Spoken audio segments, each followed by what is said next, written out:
မနာလိုမှုမုန်းတီးမှုဆိုတာတိတ်ကြောက်ဖို့ကောင်းတယ်နော်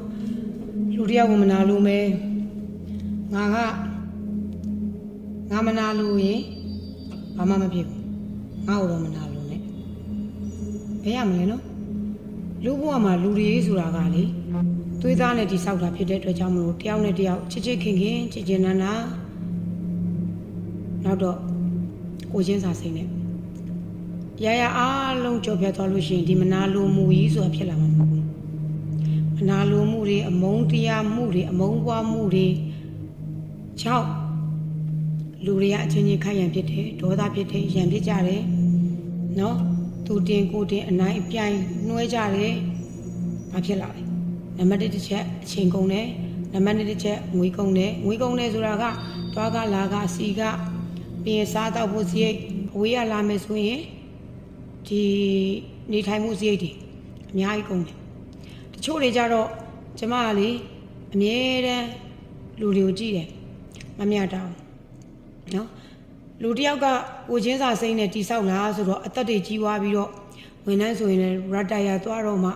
ငါသူ့ကိုလှုပ်ခဲတာမှားပါရောလားဆိုပြီးတော့ဒီလိုစိတ်ကလေးနဲ့ဖြစ်တယ်ဒါပေမဲ့တချို့ဝန်ထမ်းတွေအချင်းချင်းတွေဆိုရင်လည်းဘာဖြစ်လဲဆိုတော့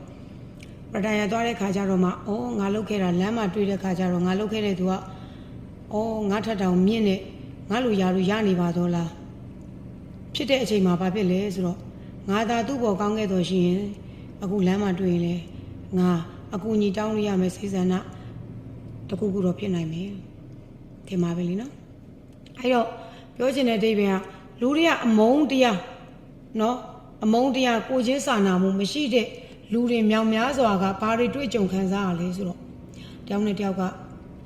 ပြိုင်ဆိုင်ကြတယ်သူပြိုင်ကိုပြိုင်အပြိုင်နွဲကြတယ်ပြိုင်ရမှာပဲလीနော်ဘာဖြစ်လို့ဆိုတကယ်တော့တွေးကြည့်လေတယောက်ကကိုယ်ကိုလာပြီးပြဿနာရှာလာပြီးဆိုရင်မှန်တာမမှန်တာဆိုတာကကိုယ့်ဘက်ကနေပြီးတော့အတီးလင်းအရာရာအကုန်လုံးကိုပြောပြပိုင်မရှိဘူးမဟုတ်ဘူးတယောက်ကသူကမှန်နေလို့ကိုသွားထိလိုက်ပြီဆိုပြန်တော့လေကိုမတရားကြပြီနော်ပြောချင်တာကအရာရာကိုအေးချမ်းချမ်းနဲ့နင်းချမ်းလေးဖြတ်တန်းကြရင်ကျမတို့လူချင်းကြရချင်းမရှိအောင်ရှုံးချခြင်းမရှိအောင်အပြစ်တင်ဝေဖန်မှုတွေလည်းမရှိအောင်နေကြမယ်ဆိုရင်ဌာနဆိုင်ရာပဲဖြစ်ဖြစ်